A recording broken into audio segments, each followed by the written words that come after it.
आज मी तुमच्यासोबत अंडा मसाला रेसिपी शेअर करत आहे. रेसिपी आवडली तर व्हिडिओला लाईक आणि चॅनलला नक्की फॉलो करा. कढईमध्ये 4 चमचे तेल ॲड करून त्यामध्ये उकडून घेतलेल्या अंड्याला अशा प्रकारे कट करून तेलामध्ये अंडे टाकून घ्यायची.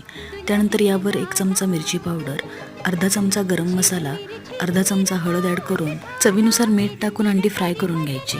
आता फ्राय केलेली अंडी एका ताटामध्ये काढून कढईमध्ये जे तेल राहिलेलं आहे त्या तेलामध्ये व्हिडिओत दाखवलेले खडे मसाले टाकून अर्धा चमचा जिरे ॲड करून बारीक चिरलेला कांदा ॲड करायचा. तेलामध्ये बारीक चिरलेला कांदा चांगला लाल रंगाचा परतून घेतल्यानंतर यामध्ये 1 चमचा आलं लसूण पेस्ट टाकून ती सुद्धा चांगली फ्राय करायची. त्यानंतर यामध्ये 1 चमचा धना पावडर, 1 चमचा तिखट मिरची पावडर, 1 चमचा कलरची मिरची पावडर, 1 चमचा चिकन मसाला, अर्धा चमचा हळद ॲड करून थोडंसं पाणी टाकून तेल सुटेपर्यंत मसाले परतून घ्यायचे. तेलामध्ये मसाले परतून झाल्यानंतर यामध्ये बारीक चिरलेला 1 टमाटर ॲड करायचा.